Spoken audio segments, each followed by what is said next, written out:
Hello, everyone, and welcome to another episode of the Omnia Performance Podcast, where today we will be discussing why we love, but also hate, but therefore, in a circular fashion, thus love each other.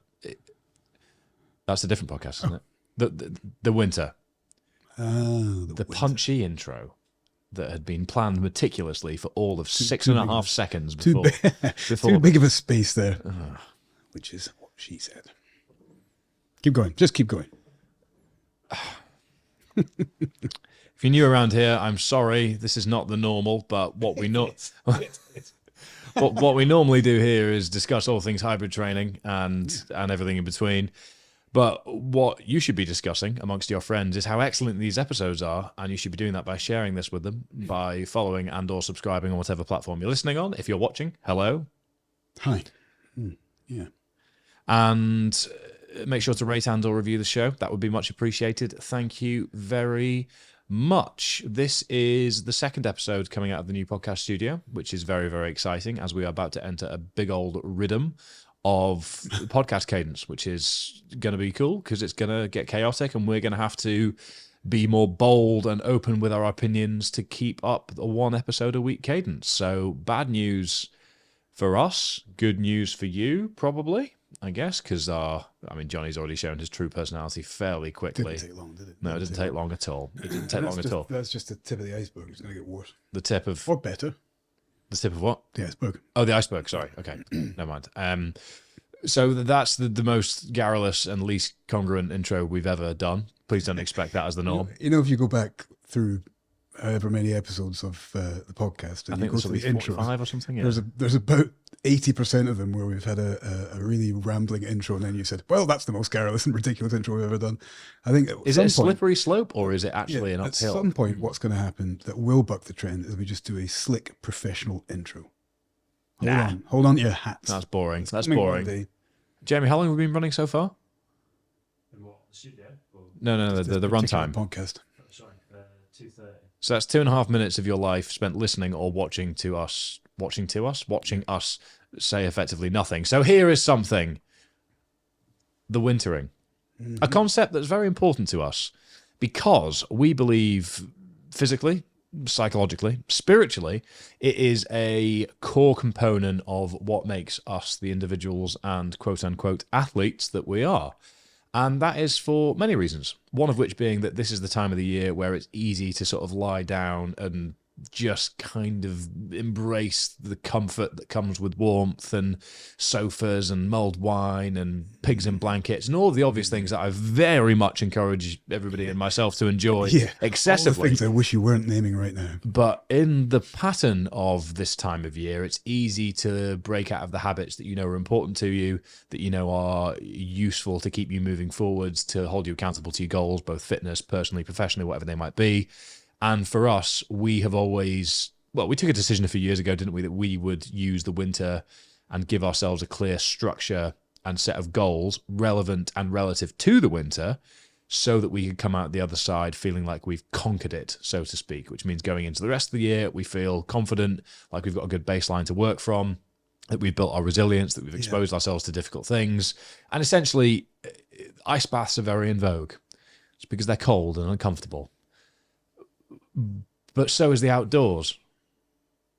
Hashtag functional fitness community in the UK. If you're listening and feel attacked, it's probably because you should. And the craze of ice baths replicating the resilience that comes from spending time outdoors in uncomfortable environments is actually something that we very much advocate for through training. So long runs, long hikes, long bike rides, long swims, whatever it might be, embracing the cold and uncomfortable weather in the elements themselves rather than contrived environments can be very valuable. And I know that was a flippant series of comments, but I really do want to reiterate that the mechanism that sits beneath a lot of the sort of bro narrative on podcasts and videos online about controlling the controllables and embracing adversity and all the cliched things that we talk about ourselves, the validity is in the mechanism. And the mechanism is holding yourself accountable to a set of structures and disciplines that will keep moving you forward at a time where it is easier to not do so. in simple terms. There's probably a more succinct way of saying that, but basically choosing the more difficult option and willingly working against the harder things will make the harder things easy when they come. And the winter represents that for us. Yeah, to a degree. The good thing about it is that this is a repeated effort for us. And it's a repeated effort for many reasons. The idea of the wintering, we had a Q&A last night with some people that are hopefully going to join us on the wintering. And one of the things we were keen to point out was that the wintering itself, the concept that we're trying to put forth, doesn't even require a winter, does it? What it requires is that you... It's a period of focus. Yeah, a period of focus, and that you recognise the opportunity to seek some growth in discomfort. This is a theme that we've come back to over and over, and that the challenge itself that we're putting forward is a mechanism. It doesn't have to be this shape. It doesn't have to be how we're presenting it. But what we're doing is trying to kind of put a framework around the concept, which is that that challenge is something that you set yourself, and it's something that you're going to want to skive off. It's going to be something that you're going to want to hide from. It's something you're going to want to cower away from. It's sometimes going to be something that's overwhelmingly difficult. But with the mindset in place, the understanding in place that there's a certain accountability, a community in place perhaps, and right at the core of it, the fundamental understanding that placing yourself, I mean, we can all place ourselves in positions of discomfort. I could just take a bloody great rock and put it on my foot. That's not going to earn me any brownie points. Do it for the viewers. I've done it. That's why you need to subscribe to the YouTube channel, because Johnny, grimace as if you dropped a rock on your foot. That was it. Was that Are you trying to pretend you're really hard by doing a small grimace? Yeah, that was it. So for those listening, you've just missed out on Johnny dropping a rock on his foot, which is why you should go and watch us in video format on YouTube.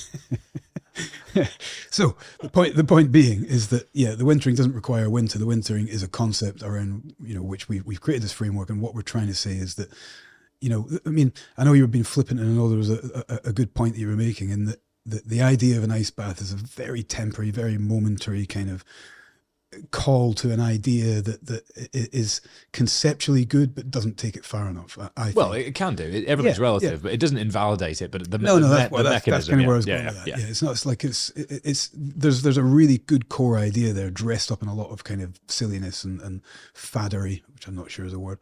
But the concept's good, and what we're trying to do is to say, in those kind of moments, in those kind of positions where you're saying to yourself, can I last through this particular challenge, and what is the value that I'll get from that challenge or from that discomfort? You can only find by going into that place. You can only get what you get out of it. And we've said many a time that the beauty of the mountains that we love so much is that the view that you get at the top can only be achieved by all the bloody awful hard work that you put in to get there. And the greater the mountain, the greater the view, and the greater the effort put in. And this is the same, isn't it? And we've found a huge amount of strength, figuratively, in that many times. I think what builds resilience the most in a comfortable modern world, speaking from a place of obviously privilege, having jobs, roofs over our heads and everything, willingly taking on adversity ourselves. I think what can build resilience most effectively in the modern world is, step one is embracing adversity, discomfort willingly. That's a very popular thing to talk about online, very cliched, as we've kind of already covered somewhat. Yep.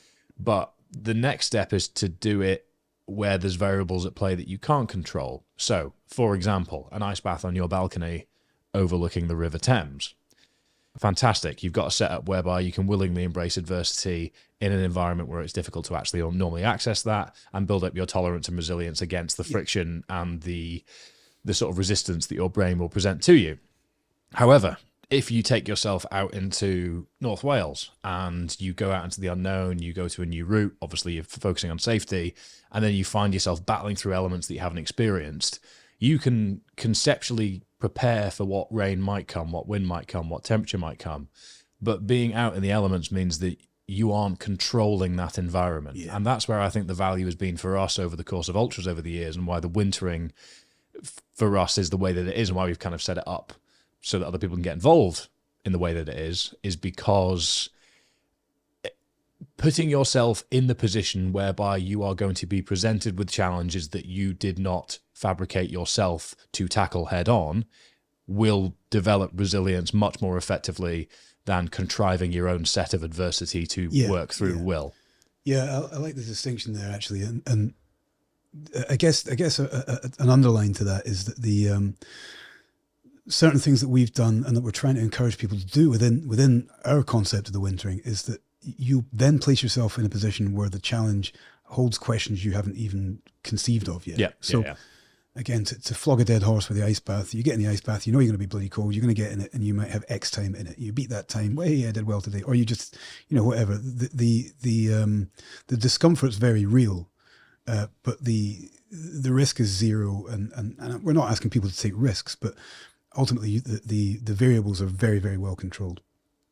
If you get out and you decide to do something like you're doing, like a 250 kilometer ultramarathon, we have a certain amount of training confidence and a certain amount of programming confidence and a certain amount of historical understanding of your capability in those environments, but we don't know if you can do it.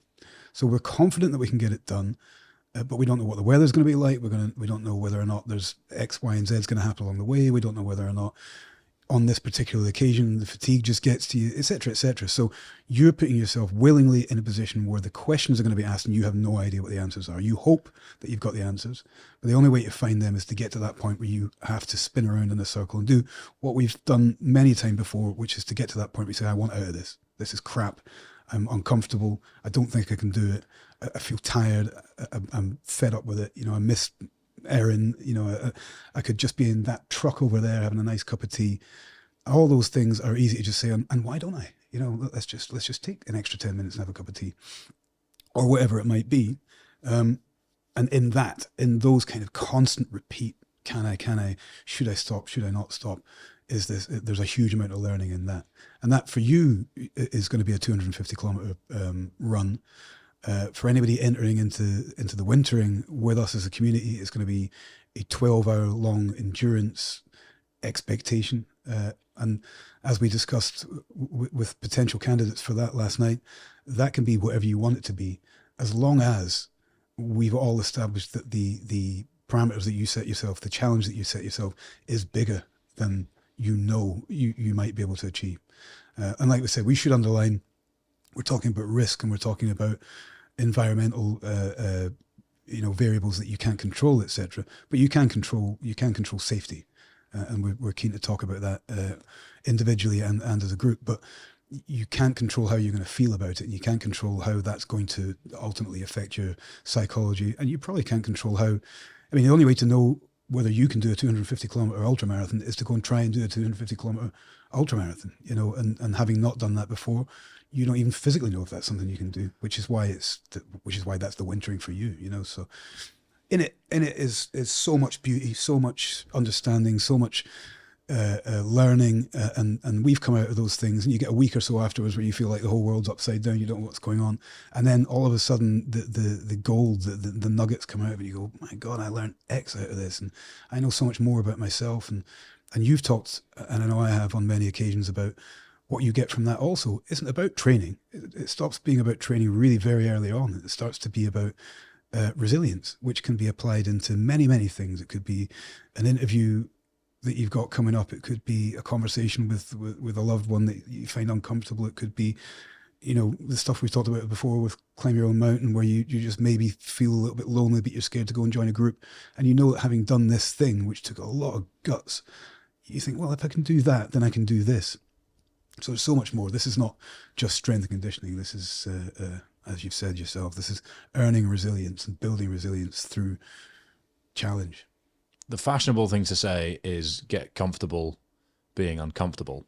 And there's value in that, a lot of value in that. There is, yeah. But I'm gonna reframe it as saying, actually, I think it's easy to take that first step and then get comfortable being uncomfortable in a familiar setting. Yeah. Whereby so you can make your new uncomfortable comfortable. Yeah. Is that what you mean? Yeah, essentially. Yeah. And then it's easy to then think that you've done it. The job's done. Yeah. But that would be you doing a 100 miler or are you doing? Which is exactly why I decided not Yeah, to, yeah, because I was going to run the West Highland the same Wentworth. as I the- thought, we'll have fucking done that before. Yeah, we've been Which through these isn't- things yeah. before. The double brutal, the Arctic for me. Can I do it? I don't know. I'm pretty. That I'm that pretty is the absolute crux. That's the direction I was going. Is it's fashionable to say get comfortable being uncomfortable.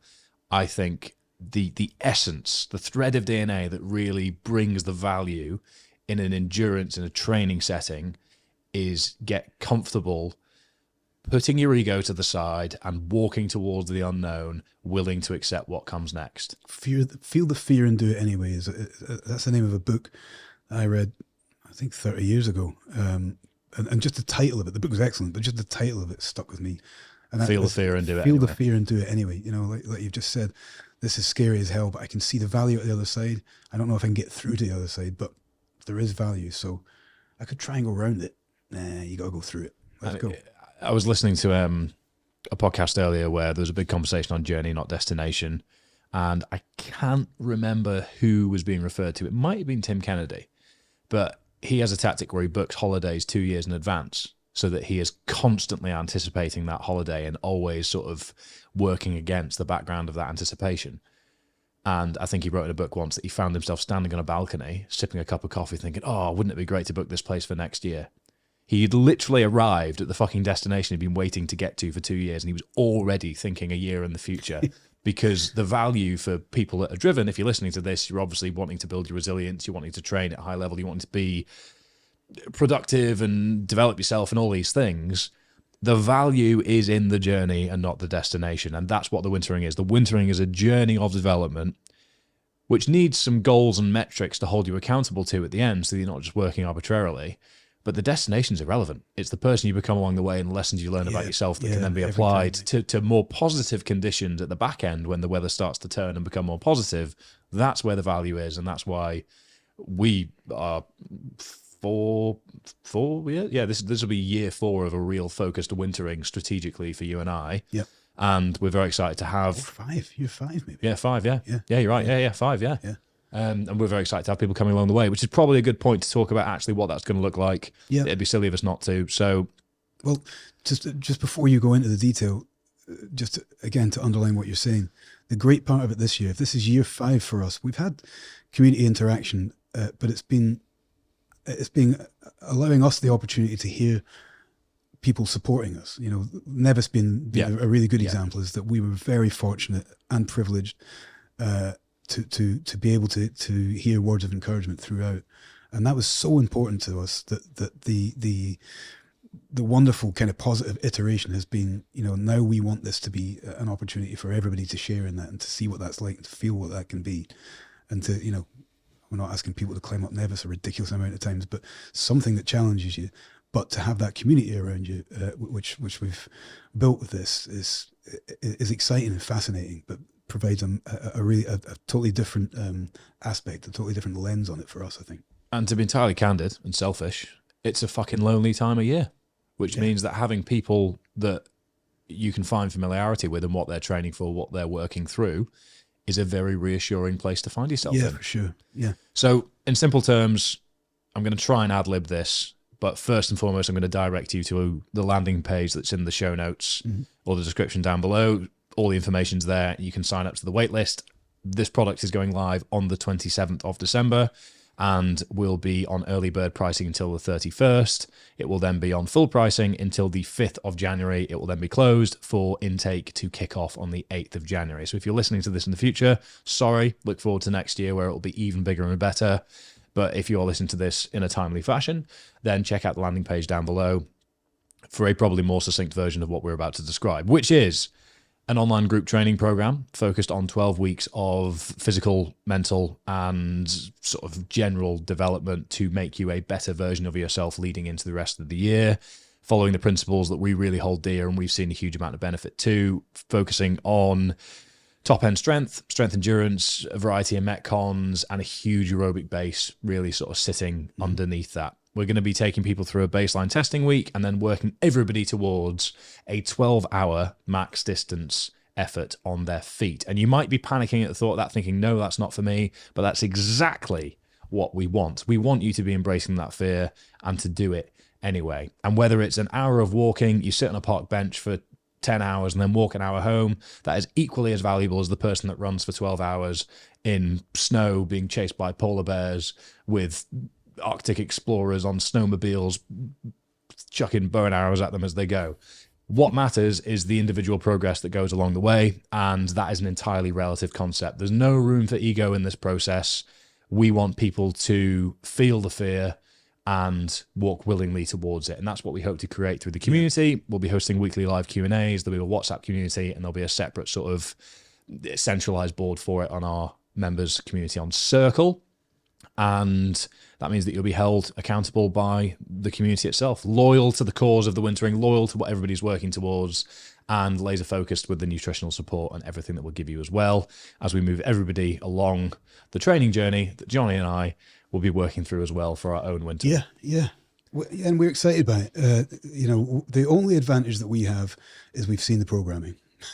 Yeah, but we're doing it anyway. And it doesn't make any difference because as soon as people come on, they'll see that programming too. So it's just we've got that advance notice on it. Everything else, barring that one detail, is exactly the same for us. We're going to have to work through it. We're going to have to commit ourselves to the challenge. We're going to have to commit ourselves to the community as well. I mean, we've been, as I said earlier on, somewhat isolated in our own environment in that we've only been answerable to each other in these kind of joint efforts, or in each of our own personal challenges. One of us has worn the coaching hat and the other one has done the work, and vice versa. Now we'll be accountable to the community as well, and miss shifts and taking a lazy, what do they call it, a duvet day, all that kind of crap. That's out the window because we're now accountable to the group too. And going back to the questions that we've had most have been this kind of immediate 12 hours on my feet or 12 hours endurance challenge at the end of it. Scary for people, but the analogy I used last night, I'll use two. I'll use you as an example first, is that if you're going to be doing 250 kilometers, that doesn't mean that everybody else has to look and look at something as they see crazy or something kind of way out there that might be beyond them. You just have to know what it is that is your limit, and then maybe look just a little bit beyond that and say, what can I achieve? What scares me? What's beyond my current capability? That could be 5K total. It could be 50K total. It could be 250 as you did. As I said, the analogy I used last night was, if Fergus has a 140 kilo bench press is his bench press max, and my bench press max is 40 kilos. If you're working for 140 kilos on one given day and I'm working for 40 kilos on that one given day, we're working equally as hard. So the number on the bar, the individual metric doesn't matter. Correct. It's the intent. It's the intent and the application to that intent. And the application to say, in my case, in that scenario, can I do 41 by the end of this process? Can you do 145 by the end of the process? Are we working hard enough, or are we just flexing muscles we've already got? 12 hours is a big flex, but it can be, it's the flex that you make it. 100%. And again, we could probably ramble for hours about all the value that we see and why we've created it the way that we have and why we're so excited to have people along the way. But that's what the landing page and the additional information is for. Yeah, and that's kind of that my bench press is more than 40 kilos, but that's my ego. I feel like I had to say that. But the wintering hasn't begun yet, so your ego's still on the table. I can get 45 if I'm honest. Honestly, I think I can. 44. Okay. We don't actually have fractional plates in the gym yet, so you might just have to hit 40 for, If I get 40 for a double. Most of a rep, but 40 for a double. But there you go. You could maybe push a triple in like 6 months. 6 months. Get eating, boy. Feel the fear and do it anyway. If he dies, he dies. So that's what the wintering is going to look like from a product point of view. That was, again, I guess in podcast terms, a hard sell, but we don't want it to be taken that way. We've got a lot of people that are sort of in the starting pen ready to go, and we're absolutely thrilled to have them trusting in us to help them through that process. Yeah. If it sounds like something you want to get involved in, and you want access to that community and the process that we're all going to be going through together, you can rest assured, first and foremost, that on the 12 hours that everybody will be working through individually on the weekend of the 29th, 30th and 31st of March, which is the sort of weekend that we're giving people the time to find the time to do it themselves, we will, as a collective, will be making our way from this office here to the top of Ben Nevis across 250 kilometers. So everybody, including us, is having a bad time. But a bad time is the point, because that's where the lessons are to be learned, and that's what we want to create. In those bad times, there's some great times. 100%. But you have to find them. You have to dig deep to find them. You need to work hard to achieve the bad times that are the ones that you reflect on positively. I often think back to the hilariousness of the hallucinations and the sheer chaos that was the tail end of the evening of the double brutal. Yeah. And they're some of my fondest memories, because whilst I was in a whole load of pain, it was a state of being and a state of mind that I could only have put myself in by doing the work and having embraced the fear of the unknown to get to that point. Yeah. And I think that's where I really see the value. And You can't buy that. No. You can't mimic it. No. You can't read about it in a but you book. can buy the process, and to sign up to the mailing list down below. Yeah, do that. That was a hard sell. That was a hard sell. There you go. That's it. But the wait list is on the bottom of the landing page. Please do sign up if you're interested. Come and join us. Yeah. That will just notify you when everything goes live, and you can get involved or you cannot. That's fine with us either way, but we'd love to have you there.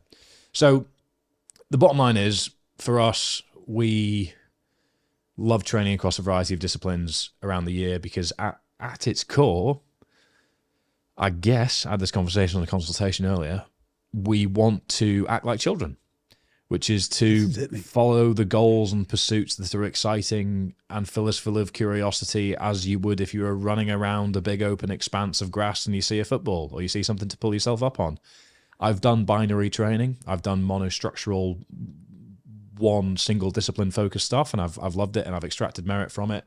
But I think the way that we view hybrid training, which is the correct definition of it, to just open that can of worms again, it does have a definition, and we've covered that in a previous episode. We are not the gatekeepers for it, but there is a specific definition that Alex created in 2015, and that's the way that we view it, and that's the way that the sort of 5,000 plus athletes that we've worked with are worked within from a methodological point of view. And it is play. It's playful interaction with your body's ability to move, whether that's strength, whether that's endurance, whether that's self-discovery, or whether that's anything in between. That's where the value is, and medals are cool, trophies are cool, completing XYZ, covering XY distance is really cool, but it's the person that you become and that you develop along the way of doing the cool things and getting the gold stars. That's where the value really is, and the more that you do that year on year and accept the ebbs and flows that come with certain abilities due to having to compromise on strength or endurance sort of periodically, whilst fighting like fuck to hold on to what you've earned over the years, that's where we've seen a huge amount of value. And we see the wintering being the sort of the off season to that process. Yeah. It's easy to train like a savage when the sun's out and you can go out for group rides in Richmond Park with your mates. It's easy to train like a savage when it's 7:30 p.m, the sun's blazing, you've got the Offspring blaring in a rented convertible, and you're driving to the CrossFit gym to send it with your pals. It's easy to do these things and meal prep when you're a little bit less hungry because you've got lovely weather and you don't feel all sad about the world outside.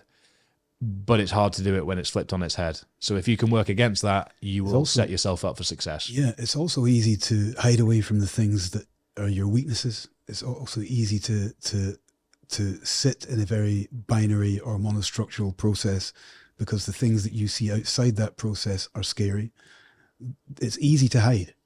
And the good thing about this, the thing that we're excited personally about, one of the things we're excited about personally, is this community, this accountability, this open forum that we have now means that, you know, if on a Wednesday you feel like the Wednesday challenge that we might have, the metabolic conditioning is something that you don't normally do, you're a little bit scared of, but you have a group behind you, then now you have the opportunity to grow and the opportunity to play, as you say, in environments and situations that you might have shied away from. So again, we're trying to strip down these barriers, and we have found that the best way to do that is with other people around who can help guide that by saying, I feel that fear too, but I'm still doing it. Are we in? Yeah, we're in. That's the beauty of it for me, and I think for you as well. Yep, 100%. And the one final thing to mention that I forgot to mention about the actual structure of it is we'll have support from Gaz Banford and Martin Jones. Yeah. Gaz has been a huge support to us as individuals and in a sort of endurance setting in the past as well, because his experience from being the Sergeant Major of the Special Boat Service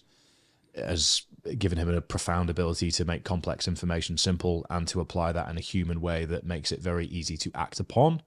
And across 3 progressive seminars throughout the 12 weeks, him and Martin are going to be giving insights on how to become a better leader, be a better individual, and to improve and develop your resilience overall within the context of everything that the group is working towards. Yeah. And I am personally very much looking forward to that. I'm super excited about that. What Gaz brings to the table, Gaz and Martin, in fact, I should say, Martin's capability and understanding is huge.